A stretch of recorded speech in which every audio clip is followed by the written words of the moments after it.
ரஹ்மானின் மறக்குமா நெஞ்சம் இசை நிகழ்ச்சியின் ஏற்பாட்டாளரான ஏசிடிசி நிறுவனம் கூட்டத்தை கட்டுப்படுத்த தவறியதால் பல ஆயிரக்கணக்கான ரசிகர்கள் பாதிக்கப்பட்ட சம்பவம் தொடர்பில் தமது எக்ஸ் சமூக ஊடகம் வாயிலாக மன்னிப்பு கோரியுள்ளது. செப்டம்பர் 10ஆம் தேதி சென்னை பனையூரில் உள்ள ஆதித்யராம் வளாகத்தில் அந்த இசை நிகழ்ச்சி நடைபெற்றது.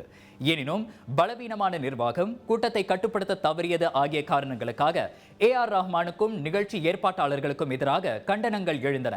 குறிப்பாக பெண்கள் பலர் பாலியல் தொல்லைகளுக்கு இலக்கானதாகவும் சிறார்கள் காணாமல் போனதாகவும் கூட்ட நெரிசல் காரணமாக டிக்கெட் வைத்திருந்த பலர் இசை நிகழ்ச்சியை கண்டுகளிக்க அனுமதிக்கப்படவில்லை எனவும் குற்றச்சாட்டுகள் முன்வைக்கப்பட்டுள்ளன. அதோடு அந்நிகழ்ச்சி நடைபெற்ற ஆதித்யராம் வளாக உரிமையாளரும் நிகழ்ச்சி நிர்வாக முறை குறித்து அதிருப்தியை வெளிப்படுத்தியிருப்பதோடு அடுத்த முறை அதுபோன்ற தவறுகள் நிகழாமல் இருப்பதை உறுதி செய்யுமாறு கேட்டுக் கொண்டுள்ளதை தொடர்ந்து மறக்குமா நெஞ்சம் இசை நிகழ்ச்சி ஏற்பாட்டாளரான ஏசிடிசி நிறுவனம் வெளிப்படையாக மன்னிப்பு கோரியுள்ளது.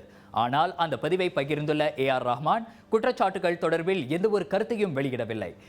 ரஹ்மானின் மறக்குமா நெஞ்சம் இசை நிகழ்ச்சி முதலில் ஆகஸ்ட் 12ஆம் தேதி நடைபெற திட்டமிடப்பட்டிருந்தது. எனினும் அடைமழை காலத்தால் அது செப்டம்பருக்கு ஒத்திவைக்கப்பட்டது குறிப்பிடத்தக்கது.